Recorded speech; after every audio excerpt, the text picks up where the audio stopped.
Revolution Radio proudly presents live from Phoenix, Arizona, the Truth Denied Talk Radio with host Roxy Lopez. Join us here for topics you won't hear about on mainstream news, such as chemtrails, GMOs, nutrition, and conspiracy facts regarding your personal sovereignty. Humanity is 7 billion strong. We are the majority. And now, live from the Valley of the Sun, your host, Roxy Lopez. And a very good evening to everybody. This is the first show of July. I'm Roxy Lopez, the Truth Denied Talk Radio. And welcome, everybody. This is going to be a really exciting show. I see that some of you are already posting on Facebook. Where do we go? Where do we go? So I put some links in there for you. I had, everything's been advertised. And so anytime you want to rush into a show, just go to thetruthDenied.com. The player's right there. Or freedomslips.com and join the chat room. And you probably want to join the chat room tonight because we are going to have some interesting links provided as we go through the show this evening. I'm not going to have special announcements tonight because we have three fabulous guests, some cutting edge information, fabulous work, and I think that you'll all be fascinated by the work. I certainly have been a fan of these gentlemen and for quite some time. So I think that you're going to be intrigued by the conversation, and we'd like you to follow along as well. Again, everything's linked up at thetruthDenied.com. Just go to the schedule page if you're looking for information about any of my guests. This is a 2-hour special event, the first of its kind. So welcome. Hey, everybody in the chat room. As you well know, I'm not in the chat room, but I hear you, I feel you, and thanks for joining us this evening. If you have any questions along the way for our guests for the show tonight, you know what to do. Just ask your questions and get them to our producer. We'll pick them up and we'll get them to the guests and ask them live on the air. And of course, later in the show, we'll put up a phone number if you want to call and speak to any of the guests. My guests are Jose Escamilla, and he has been involved in the research and investigation of an aerial phenomenon he discovered in 1994 called rods. I first learned about Jose way back in the day, and I was just blown away by these things called rods, and we will be covering them later in the show. His expertise as a film and video editor of over 30 years has made him a world-renowned figure in the world of UFOs, rods, the moon.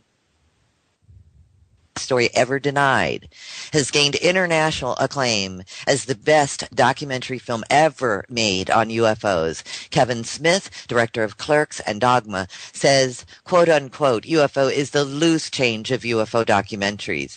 Michael Luckman, author of Alien Rock, calls it the Fahrenheit 9/11 of UFO documentaries, and his film stylings bring the delivery of UFO as never before. Known for his highly controversial films, Jose Escamilla has lectured at conferences in the UK, Mexico, and the US. He has numerous radio and television appearances, and his name and image has over 1 billion household impressions worldwide. That is just stunning. And you can Google quite a few words, and that's all linked up on The Truth Tonight. Right now, we're actually advertising a film that we're going to also talk about tonight called Back to the Moon. We're advertising that right on the front page. Go and check that out. And of course, we have a couple of links to that. My second guest, Bill Bryson, is retired Texaco Chevron after 31 years in the oil patch as an automation engineer, a graduate of University of Houston Electronic Technology, graduate of Penn Technical Institute in Pittsburgh, Pennsylvania, Electronic Technology, U.S. Army 4 years, U.S. Army Airborne Rangers, and the 75th Infantry, 1973 to 1976. He says, quote unquote, I do videos of the moon and space. I try to get out every evening. My telescope is a Celestron Nexstar 8 SE, and I use an especially designed experimental camera that allows me to video the moon live at 1080p, which means HD. The detail is stunning in HD.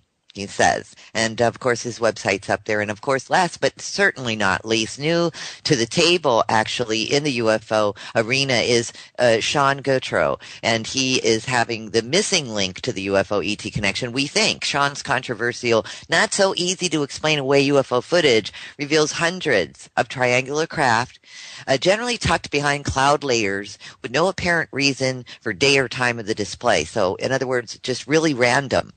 And Sean's observation of the patterns surrounding these craft help him to understand a deep underlying principle of symmetry and of another kind. And this is very fascinating because he started by time lapse, putting a camera out there for hours at a time and then looking through doing time lapse of it. So his footage is hours and hours and hours that he's put together in time lapse. Also, we'll talk more with Sean during the program of some other angles and things that Sean uses to produce his films. Is it possible that these anomalies are all around us? And if so, how long have they been there? In other words, have these things been here all along and we're just now being able to have the technology to catch them on film? Is the sky really just an inverted ocean teeming with life until now was visible to the naked eye? Sean provides us with hundreds of hours of UFO footage by use of infrared technology, which to his own astonishment revealed what is in our skies. And that is the name of his channel, by the way. Check it out on YouTube. Gentlemen, welcome. And I'll start with Jose. How are you? And welcome to the show. Thanks for making the time to be here. Well, Roxy, it's a pleasure being on your show for the first time. And I really thank you for contacting me. I've been wanting to get on your show for quite a while. And tonight is a special night for me and for my fellow researchers. Bill Bryson, co-starred in my last film, Celestial, about the moon, the full color of the moon. And Sean, I got to tell you about Sean, man. We're going to do Roswell Rods, the film. Mm-hmm.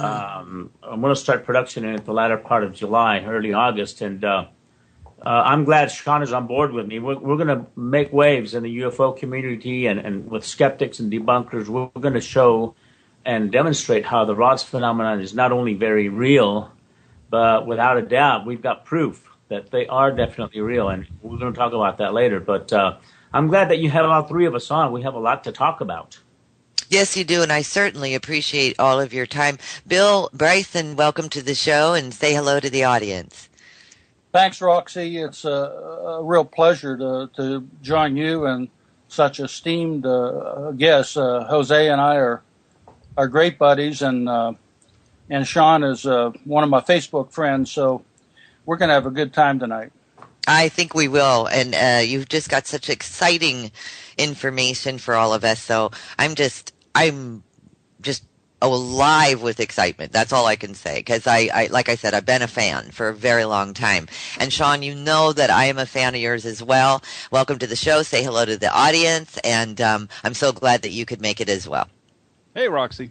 Thanks for having me back on. And yeah, this is going to be quite a show because we have some things that we're going to reveal tonight, and it should blow some minds. So should be great. Let's go. Absolutely. Let's rock and roll.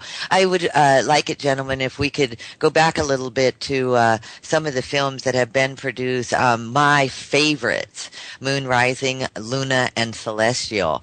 Let's start with Moon Rising. And Jose, first and foremost, how did you ever come up with the idea to do Moon Rising? Because it is just absolutely fantastic, stunning. It wakes every cell in your body up when you watch it, and I'm serious about that. For those of you who have not seen it, please check out Moon Rising. But where'd you get the idea to do that? And let's talk about that a little bit. Well, Roxy, thank you so much for the accolades there, but the reason I did Moon Rising is when I first did UFO, The Greatest Story Ever Denied, which was my first documentary that I've ever done on UFOs.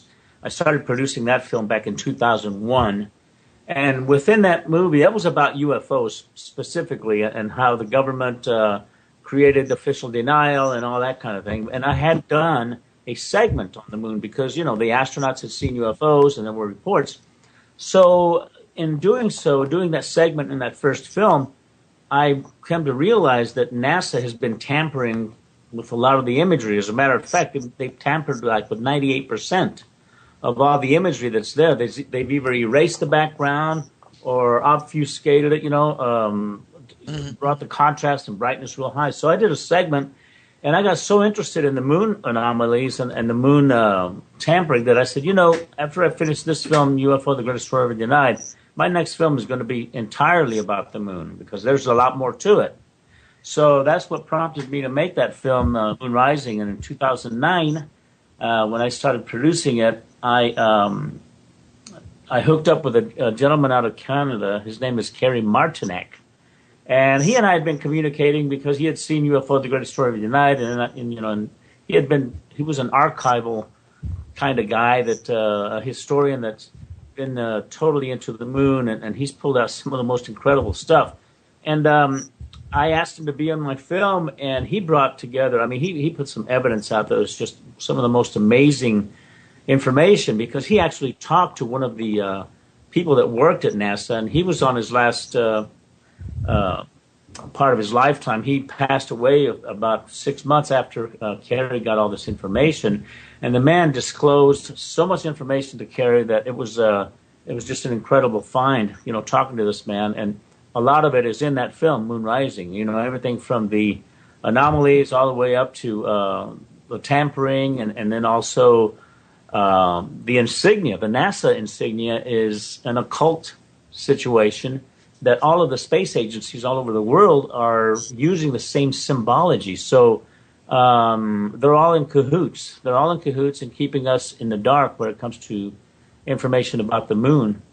And that's why I did Moon Rising. And boy, at the beginning of Moon Rising, I had this anomaly that was shot during the Clementine mission in 1994. And there was a website. It was the Navy website, Naval Intelligence website, that had situations where you could go on the moon and you could zoom in certain areas and you'd see these anomalies, And that's they were unaware that you could do that. So I presented that at the top of Moon Rising, and how it was blurred and everything else. And then shortly after that, they took down that website so the public could not see it. And they put up a second version, and it's clean. You can't even go back to the moon and see what we saw, back in 2009. So they closed down that website. But I've got, I downloaded a bunch of the anomalies, and, we have that.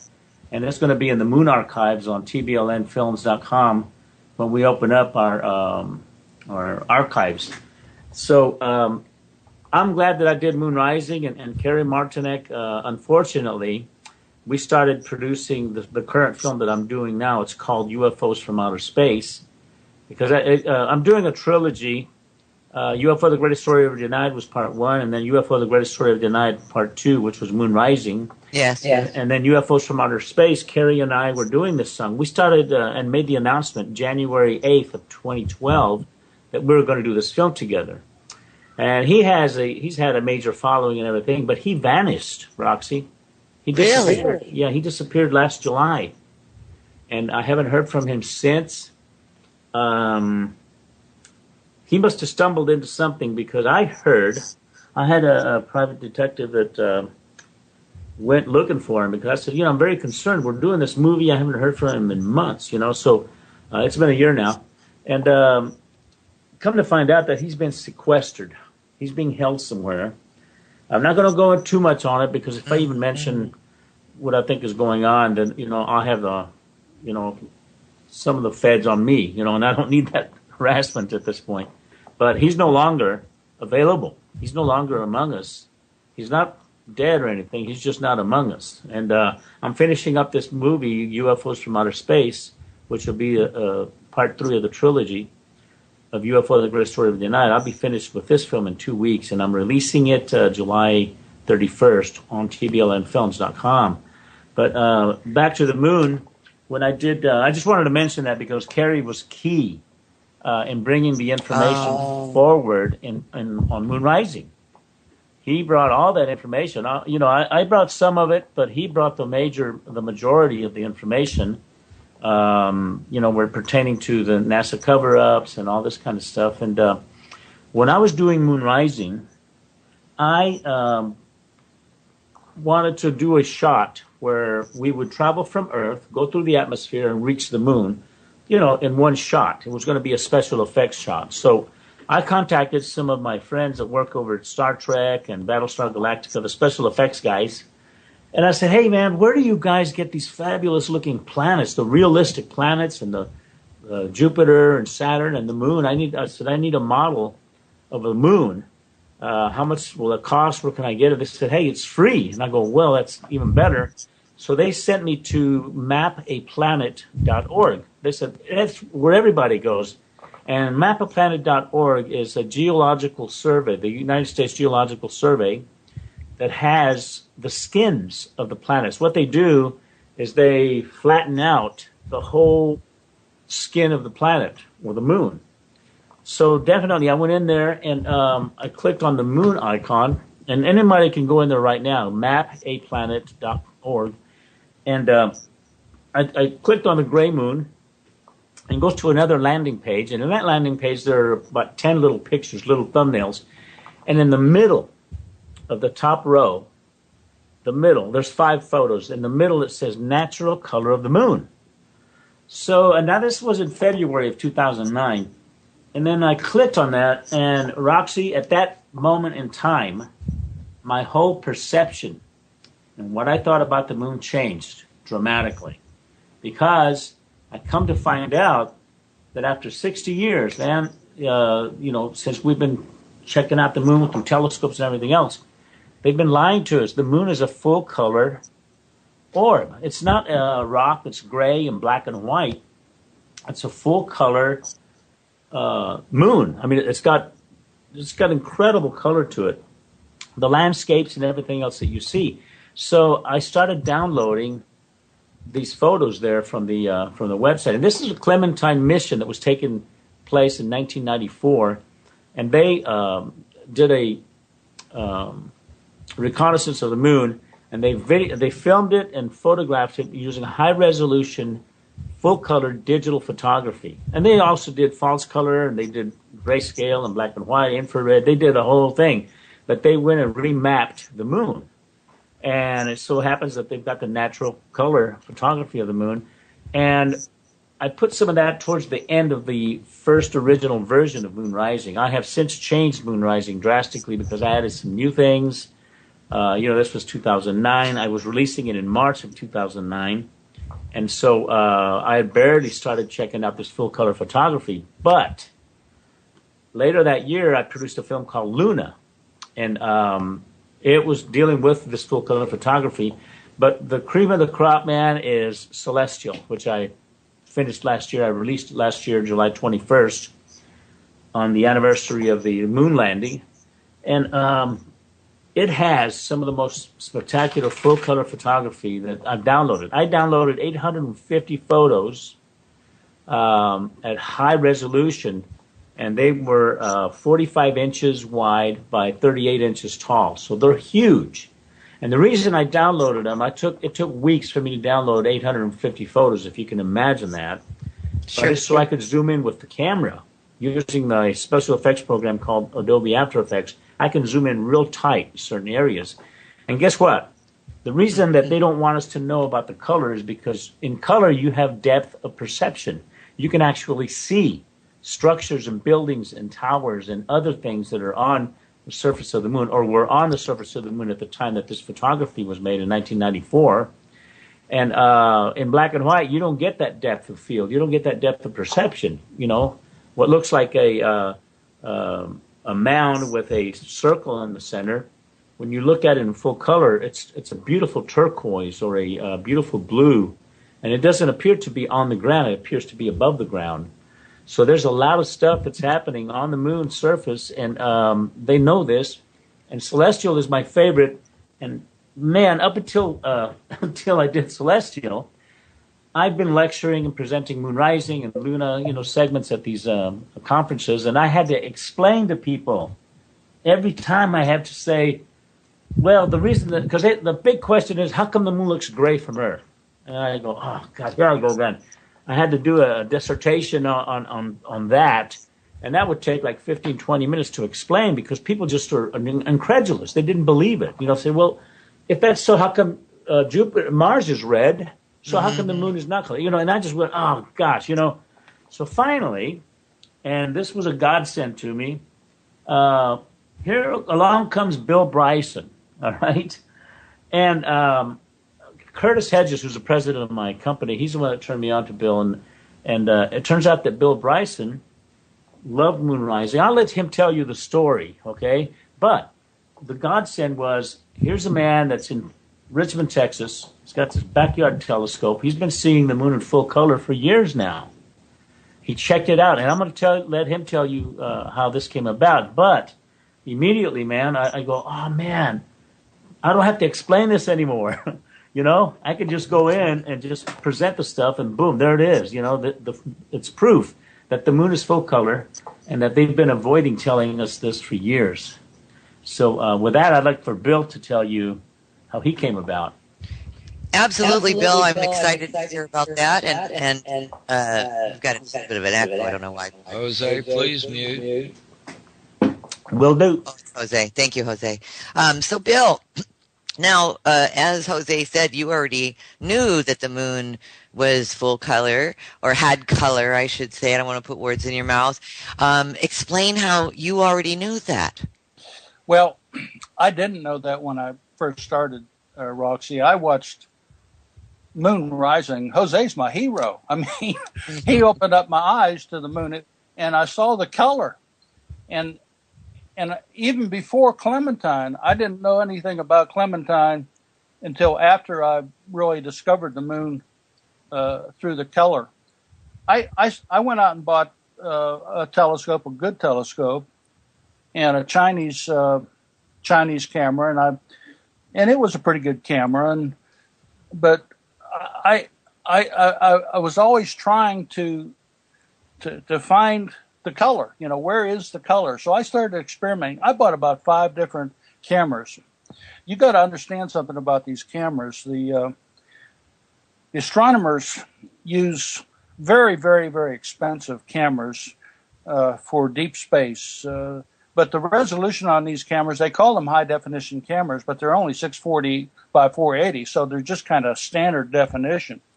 I was interested in doing full video, 1080p, high-definition video in full color.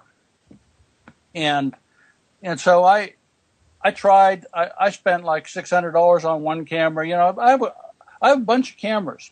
Anyhow, I went out and I bought several webcams. I found a webcam called the Logitech C910, and I just happened to stumble on it, and I got it, and I started. Me and my friend Mike across the street, he has a machine shop deal, and we built these holders for it, and then I started because this webcam is the way I'm using it, and the way it's not designed for astronomy, but I'm using it with regular lenses.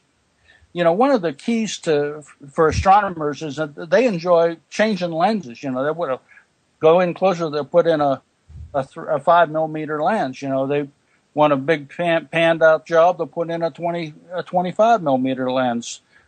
And with this camera, you can actually change the lens. You can actually put this camera and attach it directly to the lens. So you're not, most web cams or cameras designed for astronomy, they focus the image on the CCD chip in the camera. Well, this is not the way it works on my camera.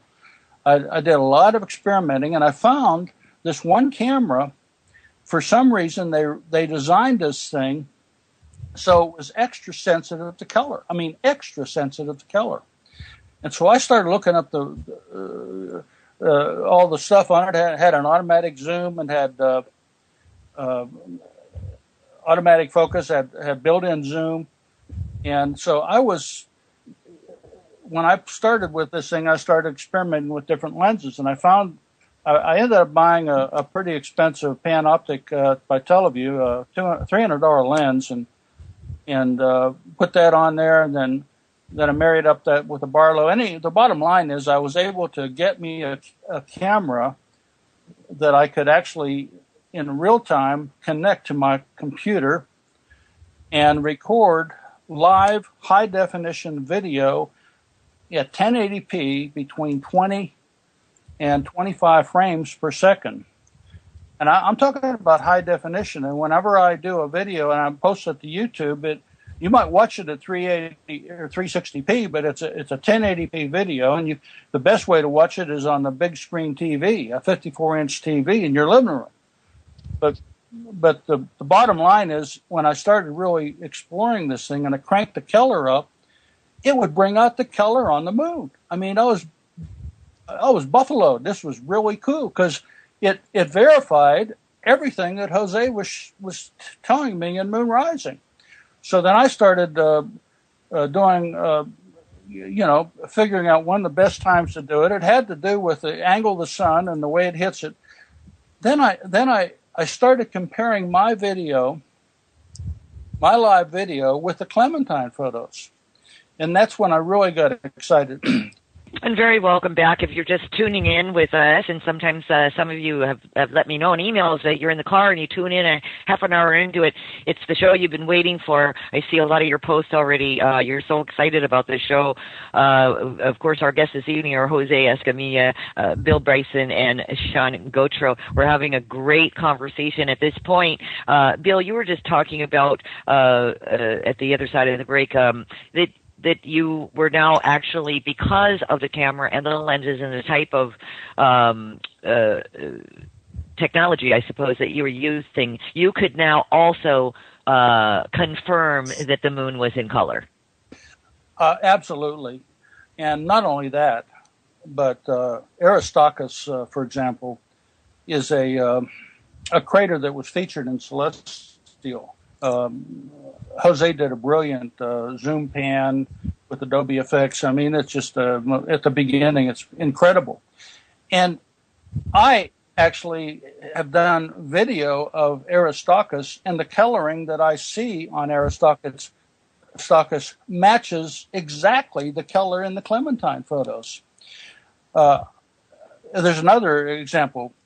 Between there's a Sea of Tranquility, the Sea of Serenity, a line of demarcation, and the Sea of Tranquility, which is just southwest of Mare Crisium.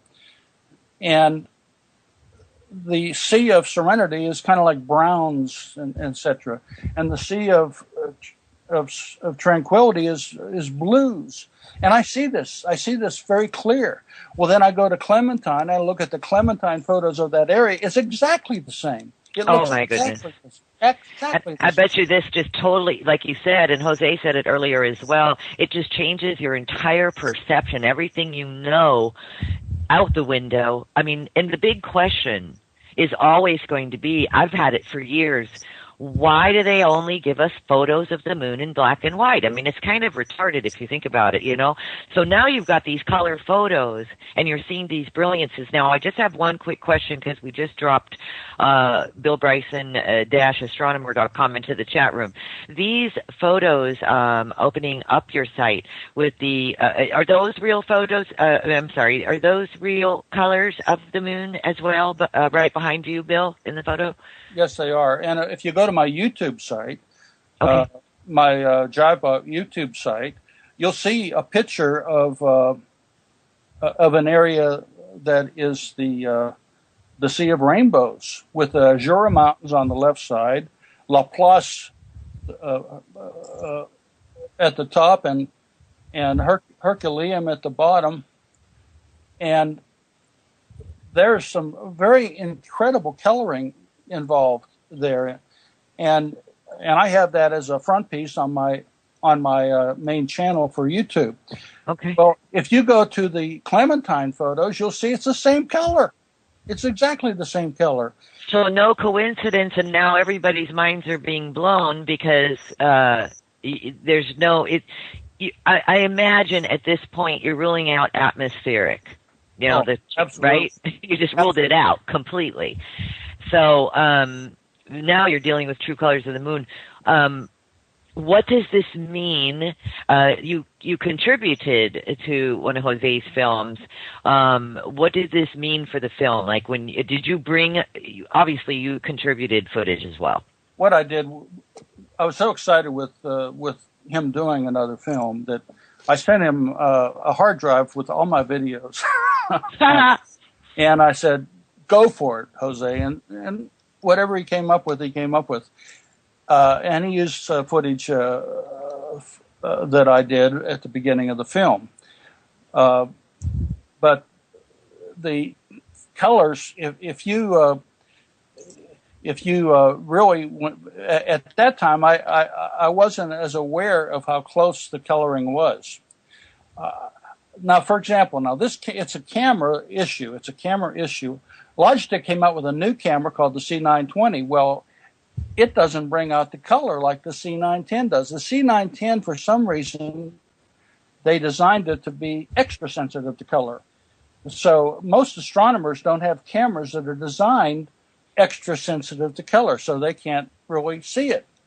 And from Earth, you look at it and it looks gray, and so they just present it as gray. But when I get in there and you can crank the color all the way up to 80%, and you'll get the false color. But you leave it down 20-30%, and you're going to see the true color of the moon. And the thing that really hit me, though, is whenever I compared my color, video, and photography to the color coming from my camera with the Clementine. And it hit me like right between the eyes. And I said, I really got something here. I've recently got some astronomers, they're very reluctant to go into this, but I have one astronomer that's now using the C910 and accepting the fact that we are seeing the true color of the moon. And but the final veracity of the effect is proven by the Clementine 1994 photos.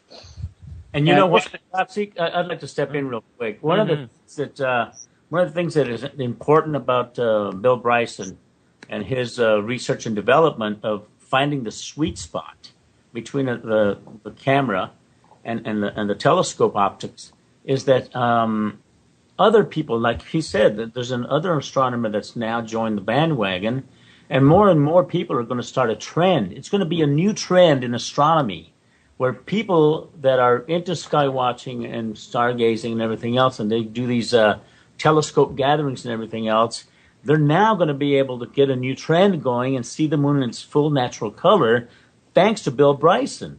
And also, there's some other people in Europe that are doing it. There's a kid in India or Bulgaria, I think, and one of the major aspects of this, Roxy, is that we're planning an event coming in August where we're going to show the world. It's a pay-per-view event, but we're going to have people all over the world be able to see the moon in all its splendor and full color live from Bill Bryson's backyard telescope.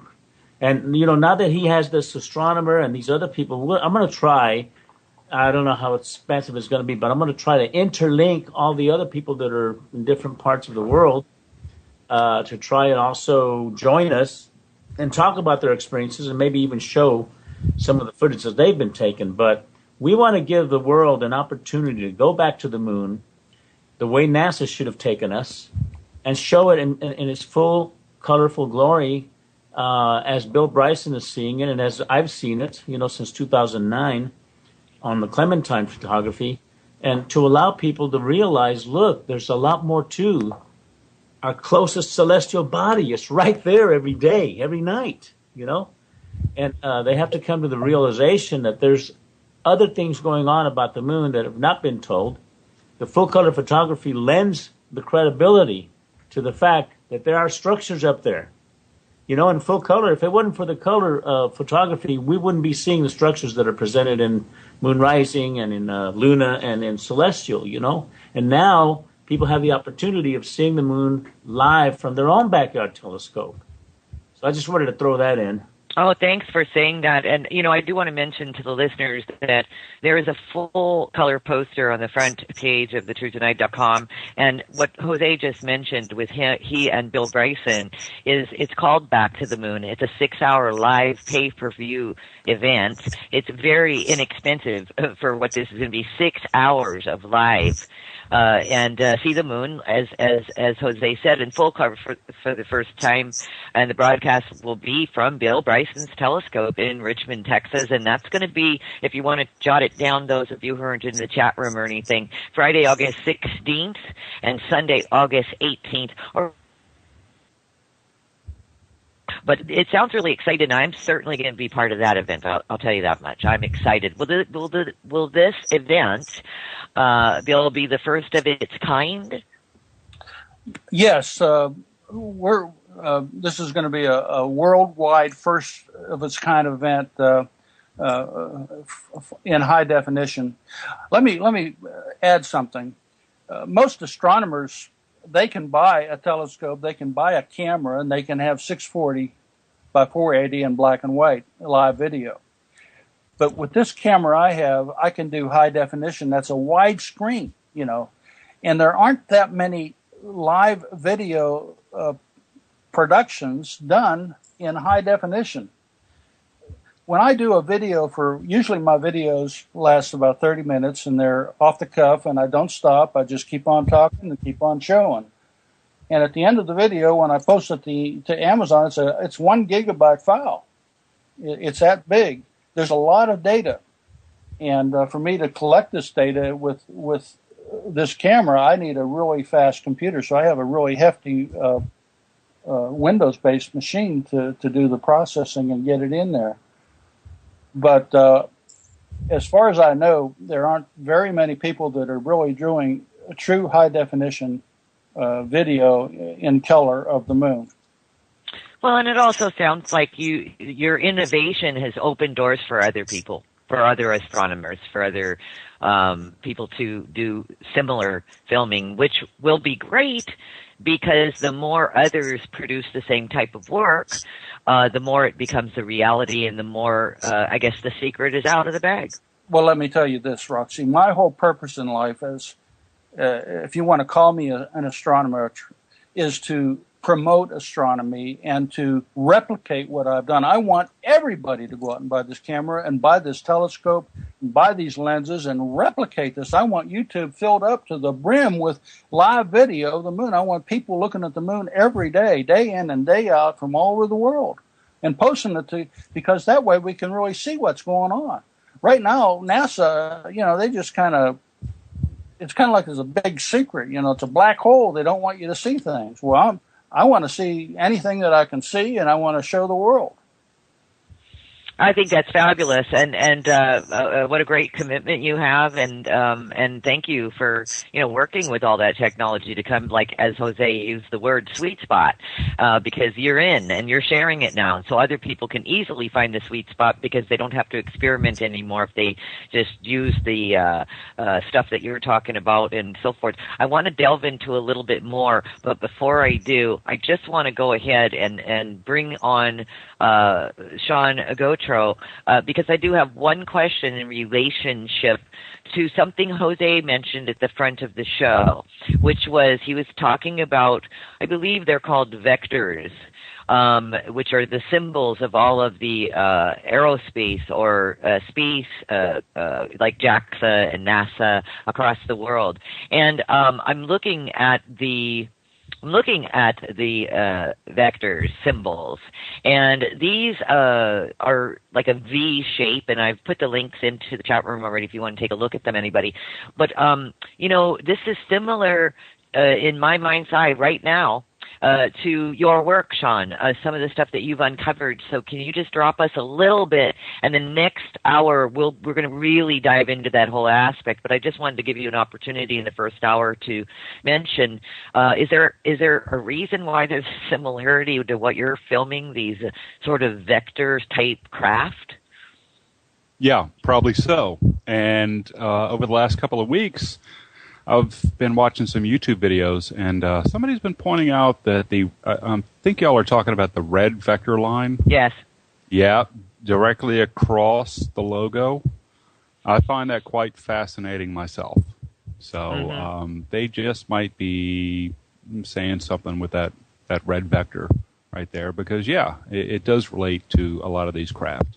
Well, and it's like you said, it's a secret code. I mean, I noticed that even with Jose's film Luna, I mean, right on the poster it says Luna is the code word used by intelligence officers of quote-unquote in the know when describing the alien moon base on the far side of the moon. So, I find it interesting that aerospace companies or space exploration companies across the world are all using the same exact symbology for logos. Yeah, I find that pretty interesting myself. Yeah, I think it's almost like what a lot of people say about the Illuminati. They put it in your face, and therefore their hands are clean. And they just may be doing the same thing with this. This is what we're up to, and we told you guys, so deal with it. Right. Yeah, it's interesting, too, because your work, and if anybody wants to take a look at anything, Sean's linked up at The Truth Denied, or you can just go to Industrial Surrealism on YouTube and take a look at some stuff while we're all talking. It's fascinating because it took a lot of, I believe that you started out, filming skies, particularly interested in lightning, but that led you really in another direction simply because of what started popping up and cropping up in your photos. And so, next hour we'll really dive into that with you, Sean, because I can see why Jose and Bill are interested in your work because it's extraordinary, it's cutting edge, and I remember in the beginning when you gave me some of your work, there were a few people that just poo-pooed it and just said, this is all just make-believe and what have you. And that's what I do want to focus on as well. Bill, your work and Jose with just focusing on just the colors of the moon, has it been poo-pooed by everyone? Did it start out like that? I mean, when you're showing them the real deal that these photos have not been altered? Well, what happened? Well, go ahead, Bill, if you want to say it. This has developed so much controversy you can't even believe. Astronomers, there's a forum called Cloudy Nights. I went up there and posted some of my stuff up on there, and they just said, well, this is all crazy, But the bottom line is nobody's doing high-definition, beautiful video like I am. They're all restricted to 640 by 480, and they're all doing it in black and white. And I was really pleased when a friend of mine with 56 years an astronomer, he went out and bought him a camera, and he said, yeah, it's true. And he talked to his astronomer buddies, and they agree there's color on the moon, and this camera does show it. And so it's beautiful, too, on top of it. I mean, we've been totally ripped off, of not seeing the beauty on the moon. A question for all of you. Anyone can jump in. Is there an alien base on the moon? I mean, with all the photography you've been doing, have you been ever able to chart the possible alien base on the moon? And if it is an alien base, do you mean extraterrestrial, or do you mean, what do you mean by that? Well, I can chime in there. I've found many, many, many structures on the far side of the moon. I even found a structure, as you can see it in Celestial, that was built within an 8-month period from Apollo 16, where there was a crater that the Apollo program visited since Apollo 1, basically. It's called Lobachevsky. And in Apollo 16, they photographed it, and there was an excavation going on in a certain area, and there was a tower in there. Looked like a cross. 8 months later, during Apollo 17, which is the last flight we took to the moon, the last Apollo mission, that same crater was visited again. And guess what? There's a huge structure there that's 6 miles tall, 10 miles wide. So someone or something built that within 8 months. A huge structure. And then in the 1994 Clementine photography, which is 22 years later, that same structure is there. And it's been completed. But the curious thing about this, I can't really say. I have to qualify statements because if I say that's an alien base, then people are going to say, well, how do you know that? So I have to say this. Someone, other than us, I feel, built these structures that are on the moon. I mean, there's towers up there that are 6 to 8 miles high. There's statues of humanoid-looking things, Egyptian-looking statues. There's just so much, Roxy, but I don't know who built them. I think NASA may know. I'm sure they do. They were visited by UFOs while they were there. I mean, the astronauts were talking about that. I go over all those details on UFOs from outer space because it deals with all the anomalous objects that are coming in from space, including on the moon. And what I feel is that someone built that structure that's 6 miles high, 10 miles wide, and all of the other structures. There are craters that appear to have civilization structures in there. I mean, you can see this one tower, one of the craters that has the number 2 on the tower. It's plain as day right there. You can see Really? Yeah. And there's buildings, huge buildings. I mean, this crater is about 58 miles in diameter. Okay, one of those buildings takes up about close to an eighth, maybe 3/16 of or 3/8 of the size of the crater. So it's massive up there. There's this one crater that's above Lobachevsky that has a UFO or an unidentified craft resting on the edge of its crater rim, and that crater is, I believe, 92 kilometers in diameter. I think it translates like to 52 miles in diameter. You can fit 3 of these inside the crater. So this object is 20 miles long, and it's a craft of some kind. It looks like a fish with 2 fins at the tail end, and it was not there during Apollo 16. It was only there during Apollo 17, this one revolution, or this one time that they took the photograph.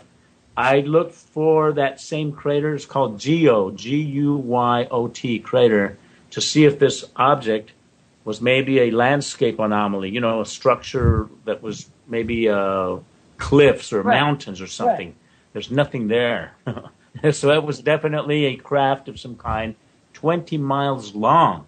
I mean, you have to imagine 20 miles. That's a long, long object, okay? So, and huge, massive object. So someone or something, not us, built these things or are visiting the moon, have bases there. You know, to say alien, I'm putting it in a category that, okay, I know that the Greys built that. I just don't know that. Mm-hmm. Okay? I can say extraterrestrial civilizations possibly that are still there or were there. I happen to think they're still there because there's a lot of activity going on the moon. Bill Bryson himself has videotaped UFOs. Oh yeah, and I definitely want to ask about that too, Bill. You know, first of all, in light of what Jose's talking about right now, do you have proof as well, maybe an ancient civilization that actually lived on the moon in your photo evidence? And of course, the question of the day, and all of you can answer this when Bill's done answering the question on the ancient civilization, is what's going on the dark side of the moon. But for starters, ancient civilization, do you have proof of that, Bill? Oh, yes, I definitely have proof. There's a crater called Rixus, and I call it Snake Bridge. I put the link down there, and you can go to an article I wrote on it. But when you look at the picture of Rixus, you'll see what looks like a snake coming up on one side with a projection out into the crater, and then on the other side, another projection out into the crater, like there's a gap between where the bridge fell down, and it goes into like a cave.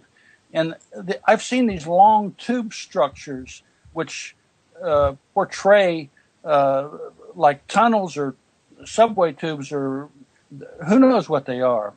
I've done a number of articles on my website. There's an article on a pipe complex on the far side of the moon, where you can see all these pipes that are above ground. I showed you one. I put a link in on, and I sent it to you. I did a video, my last video even. In 1953, there was a guy called John O'Neill, and he used his 4-inch telescope and looked at Mare Crisium, and at the mouth of Mare Crisium, he saw a bridge. And this bridge, you have to understand, for 200 or 300 years, astronomers had been looking at the moon, and nobody discovered this bridge. And he spoke on it, and even mentioned that he thought it was artificial, was made by somebody. And it developed quite a controversy, quite frankly. Well, the last time I was up there looking at the moon, I discovered, I found this bridge, and I did an up-close and personal tight shot, my last video. And my personal opinion is this bridge was built by aliens, and it's an antediluvian structure that, the bridge looks like a gap in the middle where it would have fallen down. It's like an ancient structure on the moon. There's another structure. It looks like a rocket ship that crashed into the moon. It sticks up in the air and it's at an angle. And I've seen that thing many times when I go up there. And I went back to the Clementine photos and looked for it, and it's not even there. It wasn't there in 1994, but it is there now. And that means that something's up there. It sounds like something's developing. As much as they try to take out of these photos, you're actually seeing a development on the moon. That's big information, and there are a lot of rumors as well. A lot of people are saying that the moon is being used as a way station. You mentioned Jose, the Apollo 17, 6 miles tall, 10 miles wide structure. I heard that there are glass structures on the moon, which is impossible for us to make up there. It's just that we don't have the technology. But before we go to the break, you could just all make it very quick because it's going to take about a minute. Why aren't we shown pictures of the dark side of the moon? We have been, except they're black and white. When you see the color photography, you start seeing the anomalies, the structures. You have depth of perception. It's very bland. Would you say that the dark side of the moon is possibly where all the action is? Actually, there's a lot more action going on in the front side of the moon. Is that right? It's just that people, I've found, it's just that people just aren't paying attention, But on the back side, there's enough, activity going on. But there's a lot of stuff going on the front side. Mm-hmm. Let me throw in one more thing, Roxy. Sure. One more thing. Sure. I've seen a fleet of flying saucers fly across the moon, and in one frame, you could see them in formation. There was like 8 or 9 of them just flying in a line, and people say that no, they're bats or they're birds but I think they're flying saucers. I see flying saucers flying around the moon all the time. I want to thank all of you, those of you who are just tuning in, all the guys that are writing from the UK. Yes, we're still live, and I'm glad you found that out and tuned in. We're having people from all over the world right now write in, so you guys are making a complete, absolute splash, so this is fabulous. Wow, I'm glad, and hello there. Oh, sorry. Were you talking? Yeah. I was going to say I'm glad that our friends from overseas and from all over the world are listening to this, because I just got some incredible new evidence that I'm going to talk about when we get going. After Sean comes on, and this is some fantastic news, man. Jeez, I just got an email. Don't you love synchronicity? Yeah. The timing couldn't be more perfect, because Sean and I are going to make this movie. It's called Roswell Rods, the Jose Escamilla story. And it's going to bring, as I put in there, it's going to rattle all the monkeys out of the trees, man. It's going to do it. This is, it's going to change the paradigm about UFOs. It's going to open up the whole avenue of the truth behind this unknown entities that are among us. And it's just great. Anyway, I'll let Sean take on, man. Go ahead. Absolutely. So now, Sean, give you've been on the show a couple of times, but for those who are just tuning in, and we always have new listeners, let's get a refresher going on what your work revolves around, basically, and in respect to the craft that you're seeing, the signatures. Let's tighten that up and give the whole ball of wax in 10 minutes so that the public can follow this, because this is very important part of what you're going to be doing with Jose. Sure. In fact, July 3rd, 2011 was when I really got involved in this, because I was photographing lightning like I used to do, like 10 years ago. And I started doing it in my backyard again around May 2011. In June, and then in July 3rd, I had just come back from a weekend with a wonderful lady, and I was out in the backyard just kind of messing around and looking up, and that's when I started seeing some really, really strange things. So I ended up buying more cameras and videotaping a lot, and the first things that kind of got me were weather patterns and the fact that the lightning was horizontal and pink, which doesn't make any sense. And so that intrigued me even further, and I started picking up vortexes in the sky, which is what I called them initially. And then the tighter vortexes I called wispy bats and darts and things like that. Ended up being craft. So it's kind of like what Jose did back, in '94. I was photographing craft, UFOs, whatever, and the Skyfish came in as a secondary thing. After doing this for a couple of months, and I started speeding up the videos to really watch the flows and the vortexes and the clouds and the weather patterns. But when I slowed it down, after seeing white streaks in the videos, is really when the Skyfish, the flying rods, really came into play.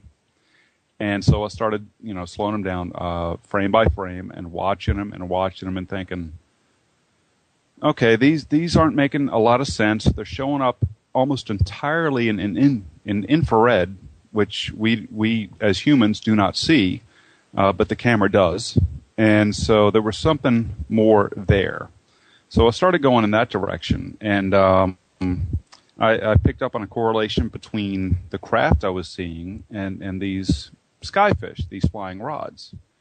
And it just kind of went from there. So I really kind of realized it back in October 2011, maybe November. And there's a connection, all right. So Jose, you've been right the entire time, and we've kind of come across this the same way, photographing craft and picking up Skyfish and rods, secondarily.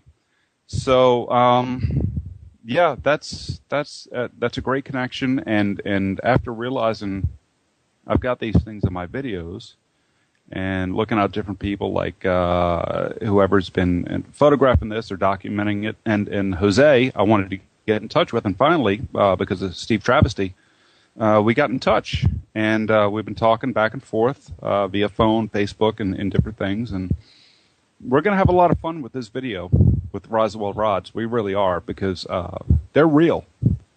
And I'm ready to go.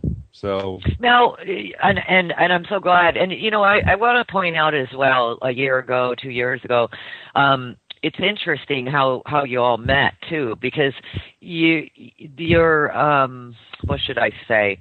You were sort of the Lone Ranger, Sean. People were real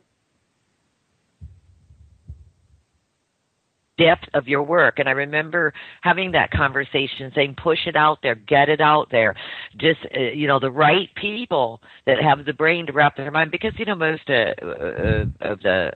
most people are looking for really strong evidence. So once you made a couple of connections out there, which Jim Kerr is another one that you connected with, I think that some doors started to open with you, and I'm so glad that you hooked up with Jose and Bill and so forth and so forth. I just want to ask one quick question of Bill.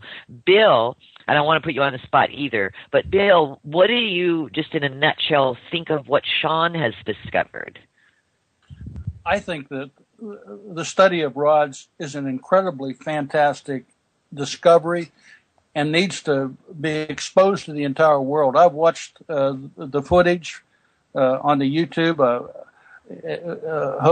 Jose and I talked about it, and I think it's great, and I encourage these guys just to publish, and make a movie, make two, make three, because we need to get the public exposed to this stuff. Yes, and then, of course, Sean, back to you. Thank you, Bill. Sean, when you started to make the discoveries and the, basically you started to see patterns, and you started to see symmetry that matched up with, and at first, even when I looked at your stuff in the early days, I was like, okay, I don't get it. I mean, I was honest. I was like, I don't get it. I get it. But the more you delved into it, so to speak, the more sense it made. But I want to know something. What were your impressions of what you were filming? Did you have any? Geez, not really. And I really should point out that I've been doing this only 2 years. Yes. And I'm one of the new guys. And there's people out there like Jose and the rest of them who've been doing this a long, long time. And so for me to really speculate on what they are, I don't have the background knowledge to do so. So I'm kind of giving up on that. Because every time you go down a road or drag yourself intentionally down the rabbit hole, you end up coming up with more doors opening than you expected. And I could say initially I thought they were NASA craft, and maybe they are. And now maybe they're demonic, and maybe they're fallen angels, or maybe they're angels, or maybe they're the Galactic Federation of Light. Who knows? Somebody does. I don't. So really what I'm focusing on now is trying to show people how to see these things. And because in many, many cases, they're right above people's heads, and they just don't realize it. So my goal is to educate and to show people how to do it. And the funny thing is that I get emails a lot and messages over YouTube of people who have had an inkling of this in some fashion. And once I show them how to do it, I get emails saying, "Oh my God, what have you done to my eyes?" Which is hilarious to me, but in a joking manner, because they get it, finally. And it's just a matter, with me, I can show you one video, and you'd be like, yeah, okay. I can show you a second video of the same anomaly, be like, oh, that's interesting. I show you 100 times, then you get it. Because it's not a one-time deal. It's picking up on the patterns and repetition and putting them together, and then seeing the same things over and over, which really solidifies this whole thing. And I appreciate that. You know, you're training people to be able to recognize it. Once they recognize it, they can't unrecognize it. So yes. Very interesting. And Jose, I would like to know, how on earth did you discover rods way back in the day? Well, I'd had a UFO experience at Midway, New Mexico on Saturday, March 5th, 1994. Broad daylight, and I filmed 16 minutes with my family, 16 minutes of UFO activity over Midway, which is 9 miles south of Roswell. I grew up in Roswell, that's my hometown. And my brother and I were visiting my mom and my sister because we'd been working in the film business here in L.A.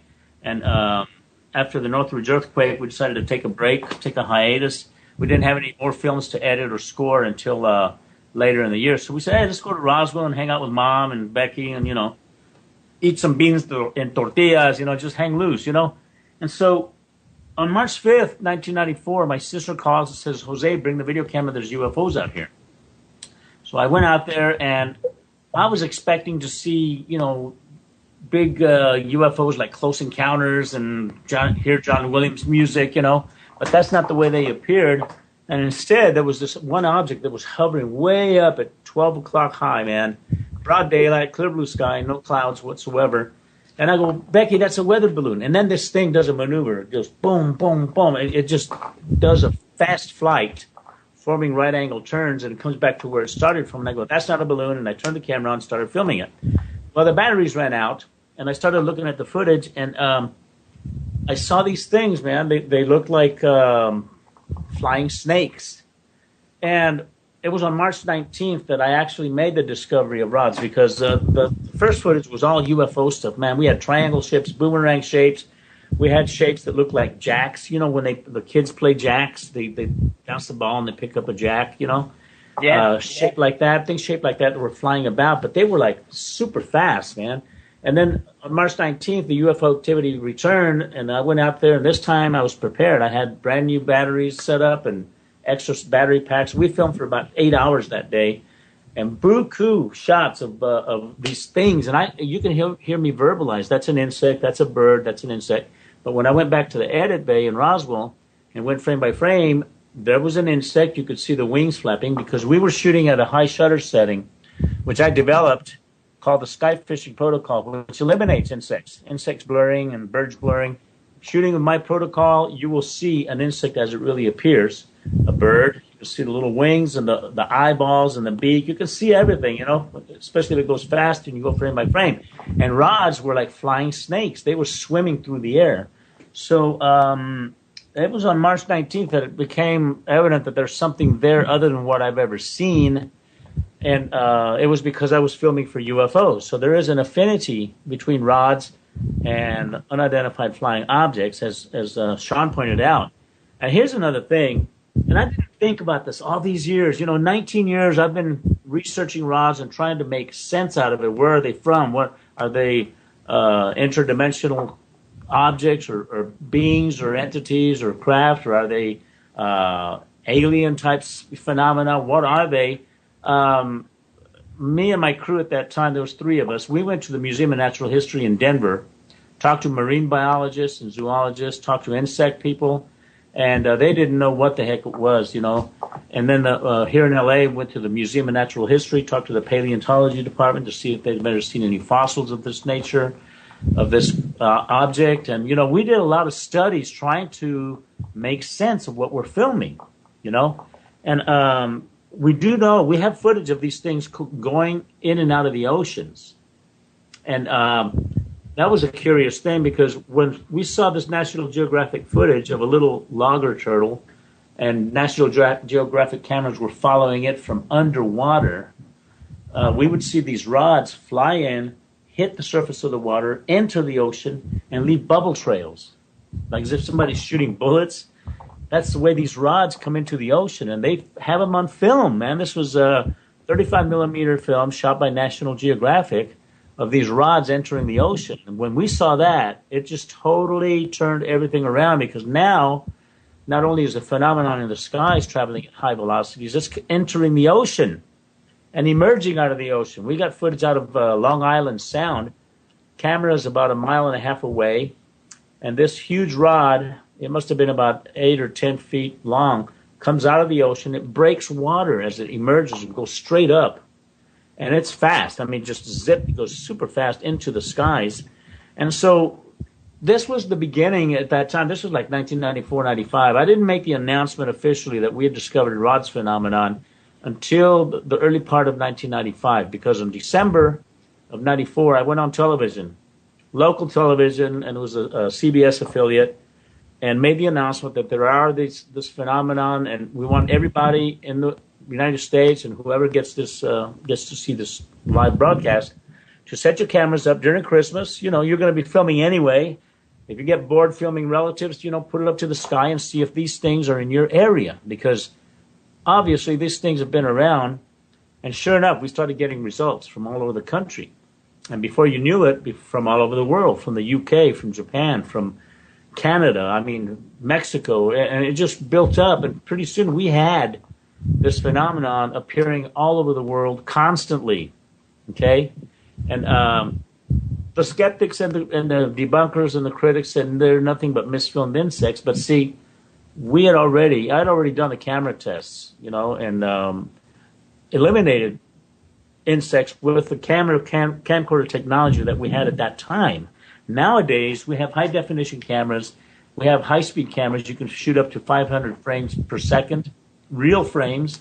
And people are out there using these and shooting 24p because they're saying, it's a camera artifact created by the lens and the CCD and interlaced video, and it's causing this rod effect. Well, guess what, folks? That's not the case. With Sean and his evidence of the rods, he has squadrons of these things, like a squadron of fish in the sky. Skyfish, that's a perfect terminology. And here's one of the things that Sean did. I tried this the best I could. I filmed insects. I filmed birds. We had a crossbow that shot an 18-inch long bolt. That's what they're called. It's an arrow, but for crossbow shooting, they're called bolts. 18 inches long, and it shoots it at 135 miles an hour. So we have a given size of something that's traveling at 135 miles an hour. So we set up the camcorder. It was a Sony VX1000 at that time. It had one 10,000 shutter setting on it. Set it up 10 feet away from this roped off area, and then 20 feet away, all the way back to 100 feet away, filming this boat being shot at 135 miles an hour. And then this camera had a thing called digital zoom, which means at first we were filming with optical zoom, okay? Direct from into the lens from what you're seeing. But now digital zoom, and this is where I figured, okay, if there's going to be an anomaly made with this and it represents rods, because some of these people zoom in real tight and they use the digital zoom, it could be the digital zoom that's going to cause an anomaly where this thing is going to be elongated longer than what it should be. Well, guess what? At 100 feet away, I zoomed it all the way. We shot the arrow, and it was pristine. The only anomaly was that it was slightly bent. But that was from the arrow, the velocity of the arrow hitting the wind, okay, hitting the air. So we did all these camera tests, but one of the unique things about Sean's analysis is, first of all, he's shooting in infrared, okay? And by studying these craft that are using the cloaking devices in the skies, I got to say something real fast. What really freaked me out, and I had some people here that are, they produced the series The Watchers. As a matter of fact, Richard Shaw, the cinematographer for The Watchers, he's going to do the filming for me on UFOs from outer space and also from Roswell Rods. He doesn't know it yet, but he's going to. But one of the things that Sean demonstrates, and he shows right there on video, is the sky. It turns like jello, like a gelatin. It's called sky shifting.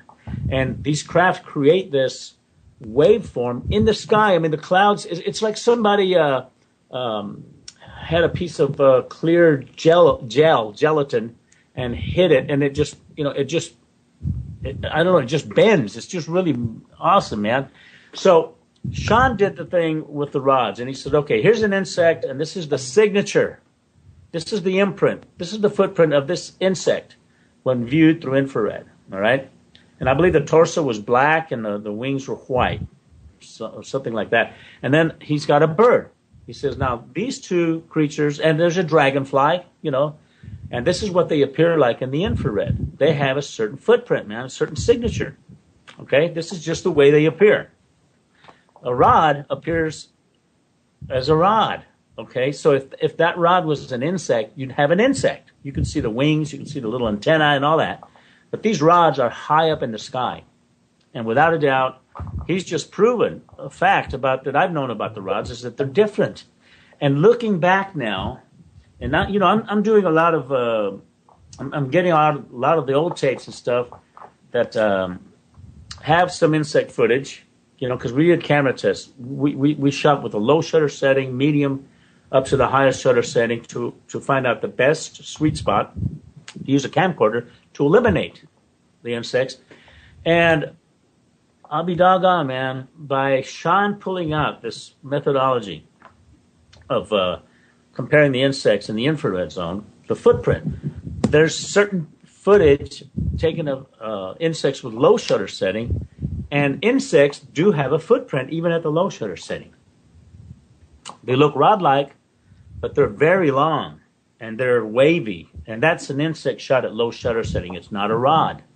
And I always tell people, do not shoot at night because you compromise the shutter setting of the camcorder. It needs more light in there. And having a big, bright camera lights and all that is not going to help it, Shoot in broad daylight, shoot at the highest shutter setting, and the results you'll get is an insect is an insect, a bird is a bird, dragonfly is a dragonfly, and a rod is a rod.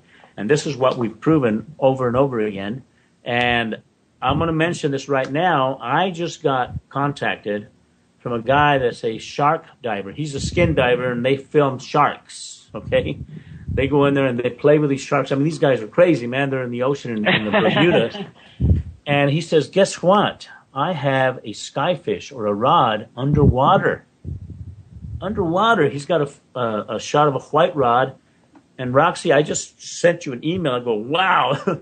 And this white rod is just like the rods that Sean has picked up, the white rods that I've been filming and other people have been filming all over the world. This is underwater, and guess what? It flies underwater just as fast as they fly in the sky. It looks like an insect under the water. That's how fantastic this footage is. And that, again, it proves without a doubt that there's a rod. It's got the undulatory wave fins on it. It's a white rod. It's about 1 foot long, maybe 2 feet long.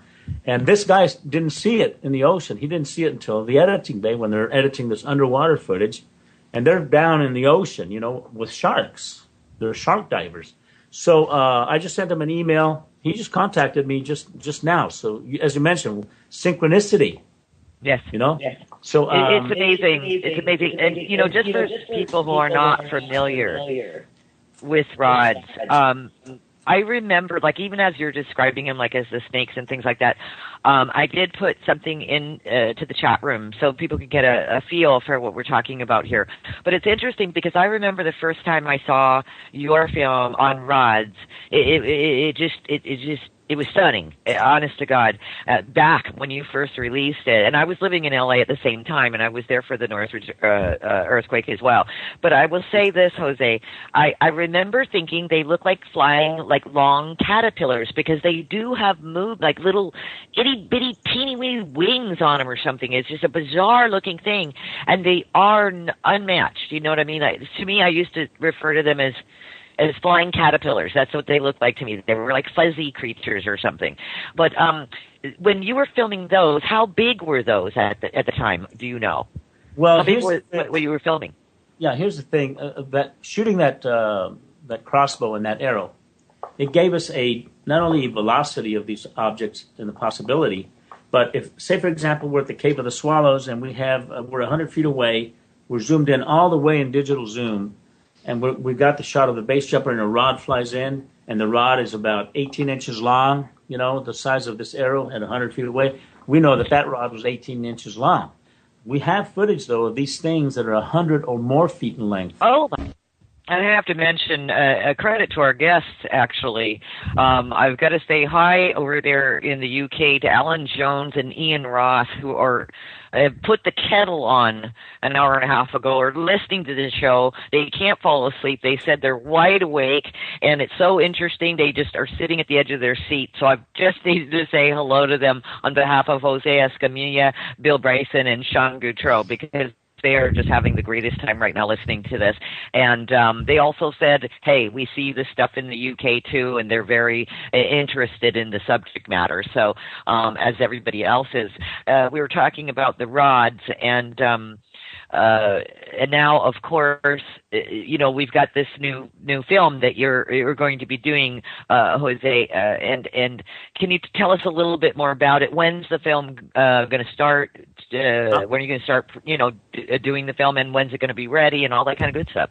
Okay, I'm finishing up UFOs from Outer Space. That film will be done in a week and a half, maybe, and I'm going to release that July 31st. August 1st, I'm starting production, filming Roswell Rods, and I plan to put that sucker out, man, by September or mid-September, okay? Because I have allocated footage, Roxy, for 19 years from all over the world. People have submitted footage, and using the latest technology, we now have incredible footage. And, with Sean's footage, and then now Eli Martinez, he's out of Texas. He's this underwater footage. He says he has about 20 or 25 rods flying through them. They're diving there with the sharks, and these rods are zipping through. And he says, we didn't see them.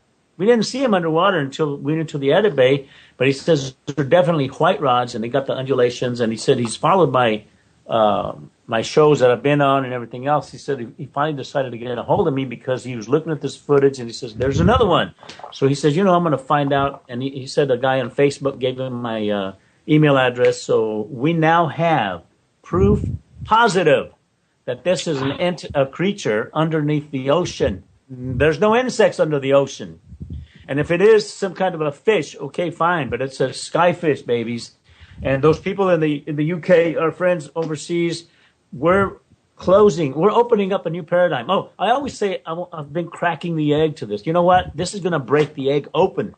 We are going to prove that there's an entity among us, an unidentified flying object. We have proof positive that this thing is real, it exists, and combined with Sean's studies, combined with my studies, other people that have contributed. I mean, I have high-definition footage taken by people that are making movies, and these rods shoot through in 24p, which means they're 24 frames. There's no interlacing. That eliminates that camera artifact. Plus, I'm allocating IMAX footage of rods shot at 4,800 feet in the fjords of Norway. IMAX footage. These huge white rods are flying near the base jumpers. Then we also have people in Canada that have been filming rods in below 32-degree weather, freezing. And then we also have footage that I'm trying to allocate from the movie The Expendables, with Stallone and Jean-Claude Van Damme and everything. There's a huge rod that flies right in front of this helicopter scene. And it's going to be difficult getting those. Plus, we also have Tiger Woods footage that was taken by CBS back in 2006 of a super slow motion shot of him doing his golf swing in broad daylight, one of these PGA tournaments. And his swing is clocked at 125 miles an hour. When he hits the ball, it's clocked at taking off at about 60, and it reaches 85 to 95 miles an hour. But it was shot with a high-speed camera that shoots 5,000 or more frames per second. And it was the first high-definition, high-speed camera that will stop a bullet. Okay, that's how clean it looks. And we were all at this local bar that me and my fellow rodmen used to hang out at, and the rodettes, the girls that are studying rods. And we were all looking at Tiger Woods and all that. And then he does this super slow motion and said, man, I wish I could get this camera. And then, boom, the rod flies through the scene right above his head, a white rod, and it is faster than anything in the scene. I mean, the ball is traveling at 85 miles an hour, 90 miles, whatever. This rod just goes zip, and everyone in the bar goes, rod, okay? We saw it. Everyone in the bar saw it. And I tried to CBS. I tried contacting CBS and tried to allocate the footage. They said, we'll give you the footage, but you're going to have to get a subpoena, number one. And then if and when we do get you the footage, you're going to have to pay $45,000 to license it. So that was a big hurdle, man. But here's proof that rods exist, because high-speed, super slow motion, camera filmed a rod going right through the scene, faster than anything in the scene. And it was not motion blurred. It was not an insect. It was definitely a rod, about a 14-inch rod, white rod with undulations. So I finally broke ground, and I think that the rod gods and the gods that surround us, and Sean and I, and now Bill Bryson, we've been an investigative team of some sorts. We've been researching this phenomenon and the moon and everything else. I think the gods are finally smiling on us, or God, and they're opening up the paradigm for us to break that egg open. And with this footage coming from Texas of the sharks and the rods underwater, okay? There's no insects underwater. With Sean's footage, I mean, Sean's just got incredible footage, and the breakthrough that he did in presenting it, and then the IMAX footage, and then the Expendables and the Tiger Woods footage. There was a guy at CBS News that said, I feel bad for you, man. He said, yeah, you have to get a subpoena, but there's a company that archives this stuff. They archive everything that CBS does. And they said they'll license it to you on the cheap. They'll send you a digital download. So I go, holy cow, man. So how much will it cost? I said, a couple of grand. I go, psh, that's better. And I'll get to use it in my documentary. He says you can do anything you want with it. So I found a way finally. And I think it's synchronicity, like you said, Roxy. It's the timing couldn't be more perfect for me to finally have connected with Sean. Sean tried to get a hold of me for about a year. I've had that happen to me, man. People try calling me. People try emailing me. I never get any emails. And it was by chance. I was doing the Mad Painters show, and Steve was on there. And Steve said, hey, there's this guy named Sean. And it started there. So we're coming full circle. The rods phenomenon is real, people. And we have the final solid evidence that we've needed all these years. All right, 19 years, man, and that's all it took. And it took a few people that have the gumption to go out there and do the research and take the time out to check it out, man. Always check it out. So Roswell Rods is going to be a breakthrough finally in the UFO phenomenon. Hello. Hey, I think we lost Roxy. We lost Roxy. Yeah. Okay. She'll be right back, guys. Oh, getting an echo through your microphone. I'm going to mute. Are we live? No, I don't know. We're still live. So you can continue. Okay, well, anyway, for all you listeners out there, we just had a bug. In a literal sense, we lost Roxy, but She's trying to get back on.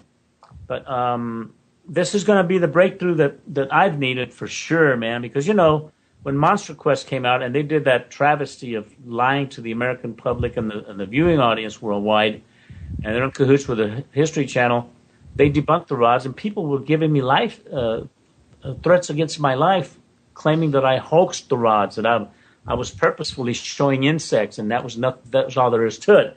And I'm going to demonstrate in Roswell Rods how Monster Quest, you know, conspired to make rods a non-entity. But guess what? With Sean on board, and now with Mr. Martinez out of Texas with the shark footage, hands down, without a doubt, rods are real. And this is what we've told them, huh, Sean? We've told people they're real, man. God bless you, Jose. Yeah, I hear you, buddy. It's amazing. Yeah, I'm just excited. We're going to shake them up a little bit. Yeah. I think it is very exciting, and it's another episode. It's another door. It's another pathway for anyone who's so interested in this subject. And like you said, you know, your very first film, you know, the story that is most important, the biggest lie, the biggest denial, that's going on the planet. And I think a lot of UFO researchers would agree with you that, you know, and of course yours is UFO, the greatest story ever denied. And just on that note, I mean, I think this is a full circle here. Yeah. So, right? And why would it be the greatest story ever denied? Why do you think, all of you, because I know all of you feel the same way, why? What is so big about we have been lied to about our, you know, the ETs, the celestial beings, the brothers and sisters, whatever you want to call it? Why would that be so important for us to know? It's detrimental to the case of the people that want to rule us and rule the world, the elitists and the oil companies, the corporations that run things. It's crucial to them that people don't find out that we have visitors, that we have technology at our bequest that would solve the oil problem. That would solve gas. We don't need gasoline. You can run cars on air. You can run cars on water. I mean, you know, the technology has been there. We have starships that can travel the speed of light. You know, we have means of getting to the moon in 90 minutes, from Earth to the moon in 90 minutes through a secret space program, and they all know that except the American and the world public. We are the last ones to know. But people like me and Sean and James Fox, who's another filmmaker, and other people, and Bill Bryson, you know, we're presenting you the evidence as it portrays itself, as it presents itself. And I thank God that Sean connected with me, because he gave me a situation that I hadn't even thought of, was showing the footprint, man, showing the pattern of the flight of these insects, what they look like, using those infrared lens and stuff, you know, and come to find out, yeah, there's misfilmed insects, but they leave a certain footprint, man. And Sean, I got to commend you on that, man. I didn't even think on those terms, you know. It's just now I'm looking at rods and I'm saying, you know, yeah, there's insects that are misfilmed. You know, I've always maintained that. Don't shoot at night, and don't shoot at low shutter settings during the day. Use the high shutter setting, the Skyfishing protocol. But now we've got the technology, and it's caught up to UFOs, it's caught up to rods, it's caught up to cloaking devices and things. We can see things where otherwise, you know, we just didn't have the technology. Correct. And to the advantage, you know, speaking of that, Sean, you know, how many hours of footage do you have? I mean, I've lost count. Yeah, me too. It's up there. I actually stopped filming not too long ago because I'm like, I've got 6 terabytes or something on my hard drive or on my computer, and it's starting to fill up. But I do put the camera out when I see something that I know there's something wrong in the sky, and I'll put it out there, and I'm like, all right, I'll videotape for another 30 minutes. But I do keep on picking up new things, and it's advancing a little more slowly now, but it's getting there. So hundreds of hours, thousands of photographs, infrared photographs, photographs taken with a regular Canon, high zoom, and everything else, and I'm still going through them. I spent part of the afternoon today going through videos from April and May, looking for different anomalies, and things started popping up again. So there's a lot more in there. It's just taking the time to do it. And you had mentioned, by the way, Sean, in Skype, and I'm putting you on the spot now, but you'd mentioned an hour ago something about you had a surprise for this hour about NASA, I think. Oh yeah, NASA. Photos? Yeah. Yeah, NASA. Do tell. Okay. Back in July 2011, when I realized I was looking and recording something up in the sky that it wasn't normal, I went through, in my head at least, every different way of looking at these things. Whether I was viewing with my own eyes or a camera or radar, I was thinking, what other way could I view the sky? So I went to satellite photographs. And I'm thinking, maybe if I go to NASA or USGS, I can find some satellite photographs that would look down. Because I've always said, keep on looking up. But when you're up, remember to look down. So I went to the USGS site, and you can actually download NASA satellite photographs of certain areas in the Gulf here. So, of course, I picked New Orleans, and I zoomed in, and I started downloading photographs from satellites that would show weather patterns, and I would see, do these things correlate with what I'm seeing? And the photographs that they allow are huge. They're like 7,000 pixels by 7,000 pixels, 6-7 megs. And when I started downloading them, I started picking up things that would swim through the clouds like I would see from here. Because I'd look up and I'd see these craft swim through the clouds. I'd download the NASA satellite photographs and I'd see things swimming through the clouds as well, but were much bigger. The mistake that NASA made was that they also allowed me to download the thermals, the visual colors, and the thermal photography on top of that, so I could lay it on top. And that's where it really started giving it away, because I could look at something and said, that looks really funny in the clouds. Let me put the thermal on top, and the thermal would show the outline of the craft. Now, the problem at the time was that the things I was seeing from the ground seemed, 50 feet, 100 feet, maybe 400 feet long, but the NASA thermals and visual imagery would show craft that are miles long. So I really, I've been kind of sitting on it for 2 years. And as of the other day, I was able to photograph something and correlate with a friend of mine 8 miles away how big these craft were, just viewing from the ground. So I'm going to start shifting from my video results to what NASA has handed to me unknowingly through thermal photography. So I'm going to start showing craft that are very, very large. And I'm going to show their thermal, which is their color, which is their temperature. And a lot of these things seem black or cold. So that's going to be my next step. When you say that they're large, Sean, what do you mean by large? Like a football field, a city large? What are we talking about? The craft? I'm pretty sure I can just about prove that a lot of these craft, the big ones, are possibly miles long.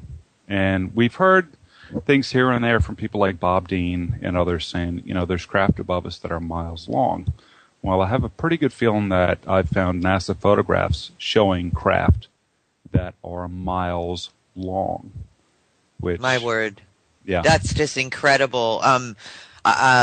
I look forward to seeing it. I look forward to looking at the information as well, and I'm sure everybody that's listening looks forward to seeing that. And speaking of, Bill, Jose, have you ever had the opportunity to film something that's relative to what Sean's talking about, is miles long craft? I've seen I've got this footage of this tornado. One of the worst tornadoes to hit Oklahoma City back in '96, and there was a cloud front the funnel was like 15 miles away from the news helicopter at 3,000. The chopper was at 3,000 feet above ground. They were pacing the tornado, and the funnel was way over. The funnel was like 3 to 4, a mile or two wide, but it was far away. It was like 15 miles away. The cloud front was 10 miles away from the chopper, and this rod comes out of the cloud front, and this rod must be, it had to be more than 100 feet. I mean, it was a huge rod. Then the rod that flew into the funnel 15 miles away, that was just as wide as the tornado was. So if the funnel was a mile wide or 2 miles wide, that rod must have been a mile or 2 miles wide itself. And then there's footage taken by the shuttle and the ISS, the International Space Station, of rods coming in and coming out of Earth, and they're huge. They're super big, man. So that's what I've seen. As far as the craft that Sean is describing, I've never seen anything like that. Just rods. Yeah, right. My goodness. And, gentlemen, of course, this is flown by. We all just went through a black hole and came out the other side in 2 seconds. I want to talk a little bit about tblnfilms.com. Jose, you've got a membership section now. Can you talk about that for a little bit? Yeah, the membership section is going to be launched July 31st with the world premiere of UFOs from Outer Space, which is the third installment of UFO, The Greatest Story Ever Denied, Part 3.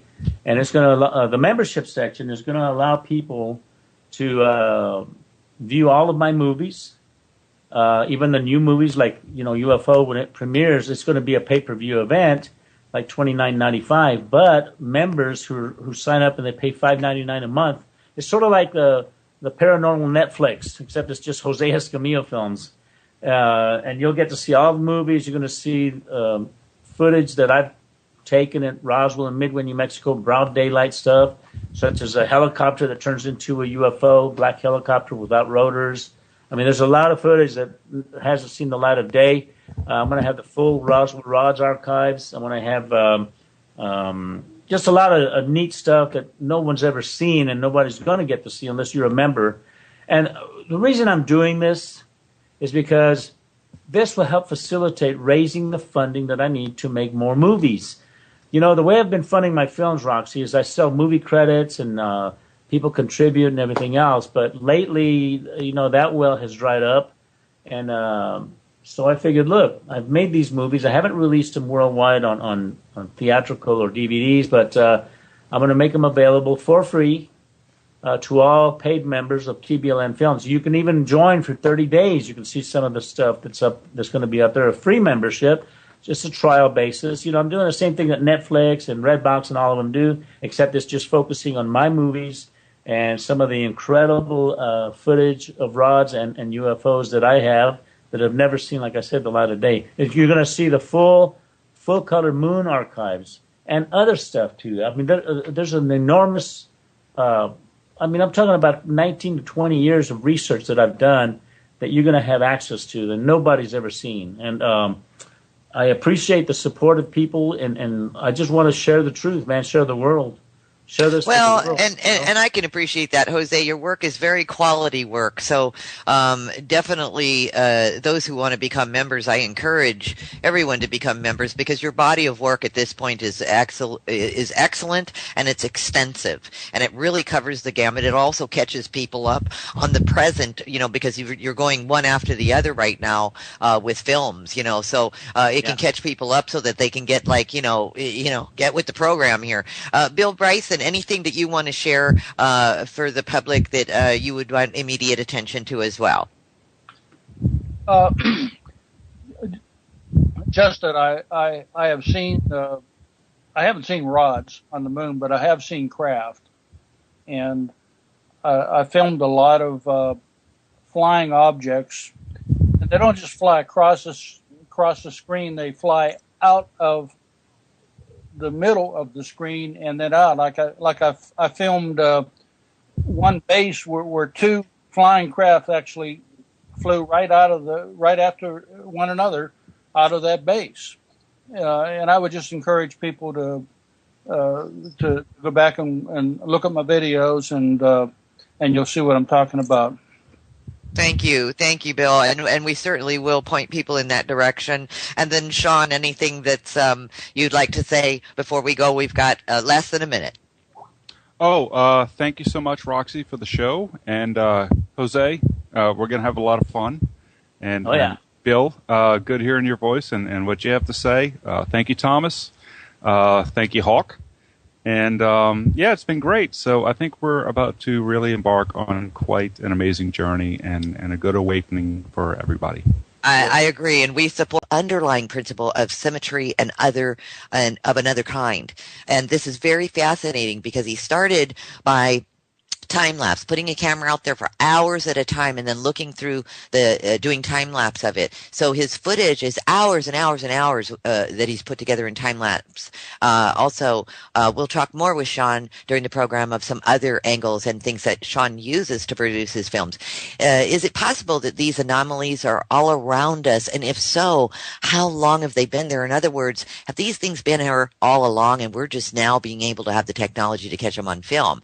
Is the sky really just an inverted ocean teeming with life until now was visible to the naked eye? Sean provides us with hundreds of hours of UFO footage by use of infrared technology, which to his own astonishment revealed what is in our skies. And that is the name of his channel, by the way. Check it out on YouTube.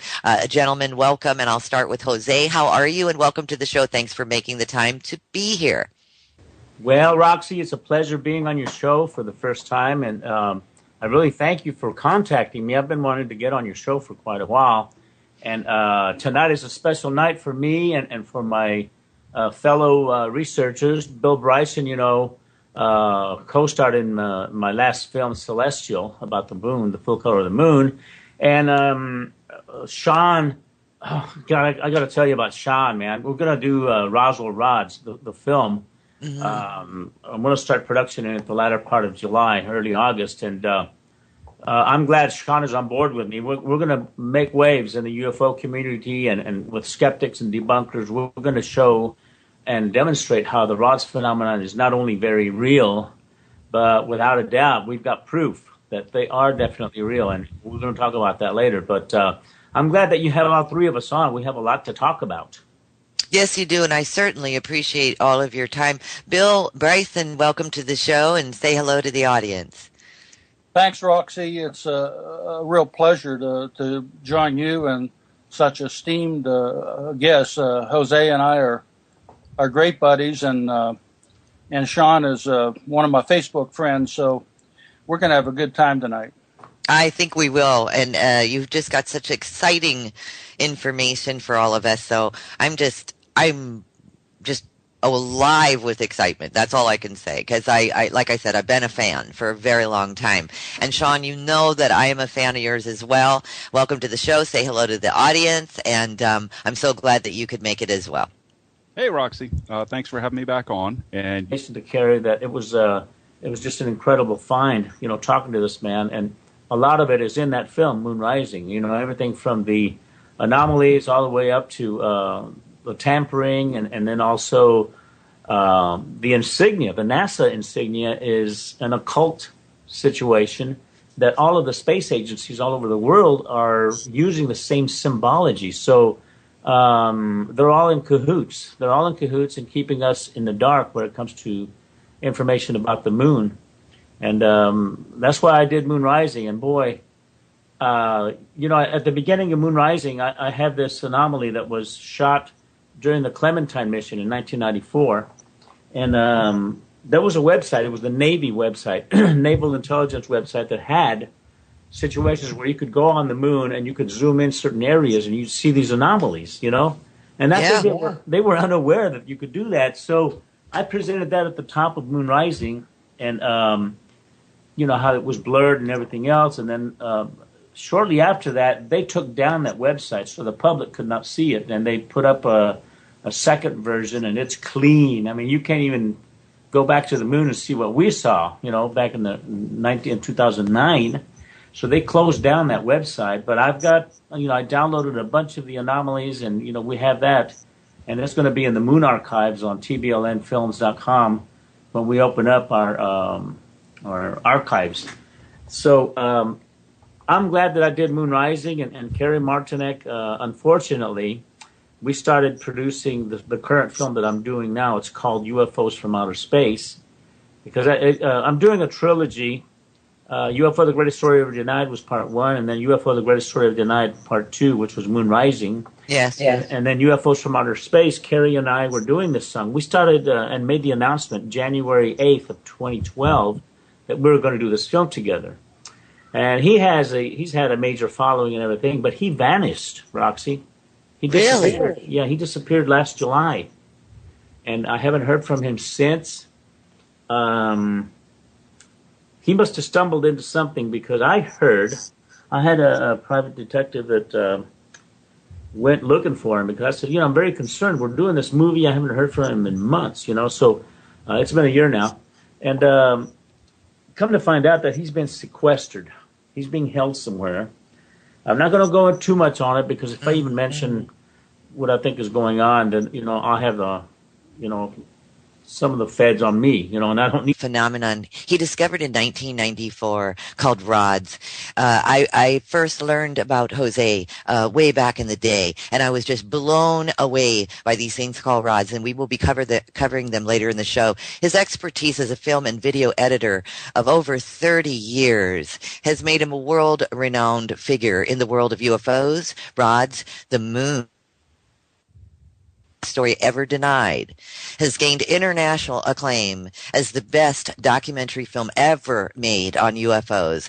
Kevin Smith, director of Clerks and Dogma, says, quote unquote, UFO is the loose change of UFO documentaries. Michael Luckman, author of Alien Rock, calls it the Fahrenheit 9/11 of UFO documentaries, and his film's stylings bring the delivery of UFO as never before. Known for his highly controversial films, Jose Escamilla has lectured at conferences in the UK, Mexico, and the US.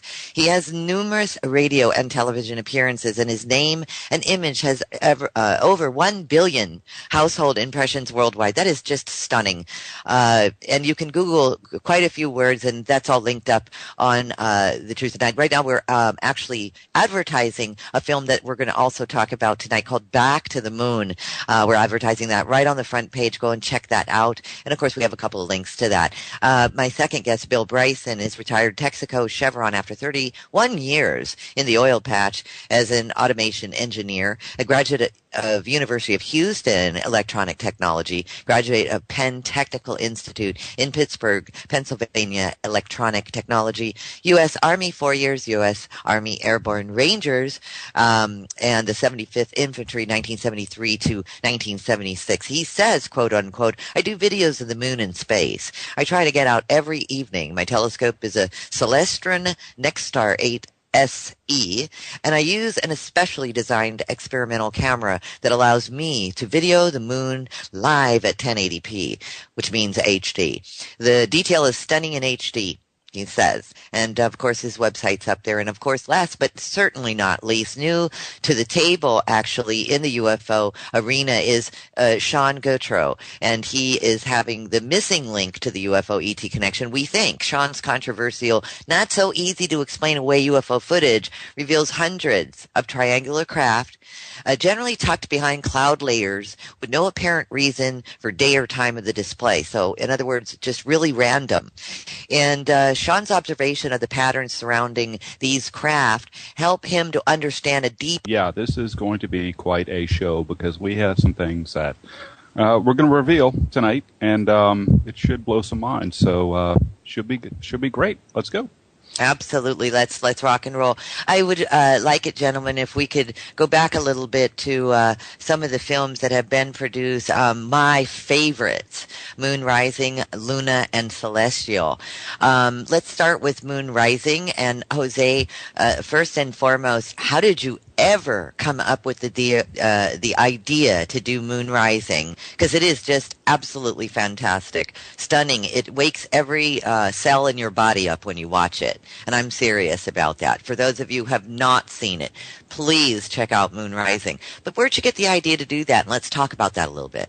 Well, Roxy, thank you so much for the accolades there. But The reason I did Moon Rising is when I first did UFO: The Greatest Story Ever Denied, which was my first documentary that I've ever done on UFOs. I started producing that film back in 2001. And within that movie, that was about UFOs specifically and how the government created official denial and all that kind of thing. And I had done a segment on the moon because, the astronauts had seen UFOs and there were reports.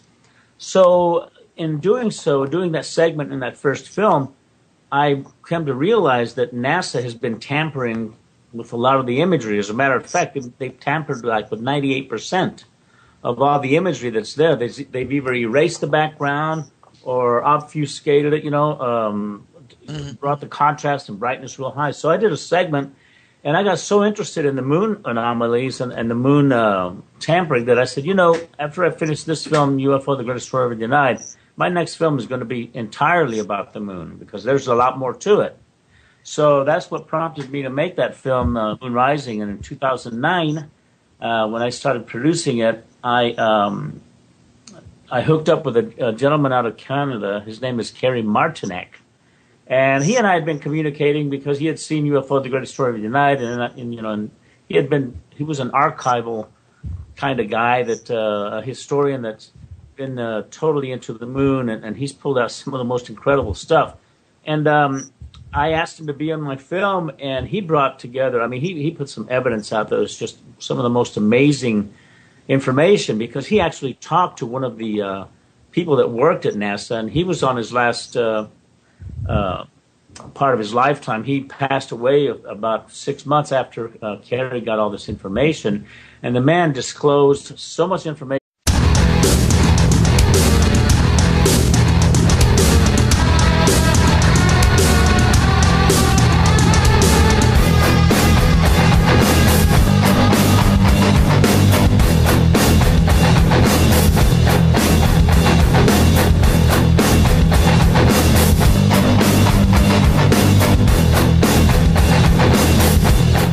Revolution Radio proudly presents live from Phoenix, Arizona, the Truth Denied Talk Radio with host Roxy Lopez. Join us here for topics you won't hear about on mainstream news, such as chemtrails, GMOs, nutrition, and conspiracy facts regarding your personal sovereignty. Humanity is 7 billion strong. We are the majority. And now, live from the Valley of the Sun, your host, Roxy Lopez. And a very good evening to everybody. This is the first show of July. I'm Roxy Lopez, the Truth Denied Talk Radio. And welcome, everybody. This is going to be a really exciting show. I see that some of you are already posting on Facebook. Where do we go? Where do we go? So I put some links in there for you. I had, everything's been advertised. And so anytime you want to rush into a show, just go to thetruthDenied.com. The player's right there. Or freedomslips.com and join the chat room. And you probably want to join the chat room tonight because we are going to have some interesting links provided as we go through the show this evening. I'm not going to have special announcements tonight because we have 3 fabulous guests, some cutting edge information, fabulous work, and I think that you'll all be fascinated by the work. I certainly have been a fan of these gentlemen and for quite some time. So I think that you're going to be intrigued by the conversation, and we'd like you to follow along as well. Again, everything's linked up at thetruthDenied.com. Just go to the schedule page if you're looking for information about any of my guests. This is a 2-hour special event, the first of its kind. So welcome. Hey, everybody in the chat room. As you well know, I'm not in the chat room, but I hear you, I feel you, and thanks for joining us this evening. If you have any questions along the way for our guests for the show tonight, you know what to do. Just ask your questions and get them to our producer. We'll pick them up and we'll get them to the guests and ask them live on the air. And of course, later in the show, we'll put up a phone number if you want to call and speak to any of the guests. My guests are Jose Escamilla, and he has been involved in the research and investigation of an aerial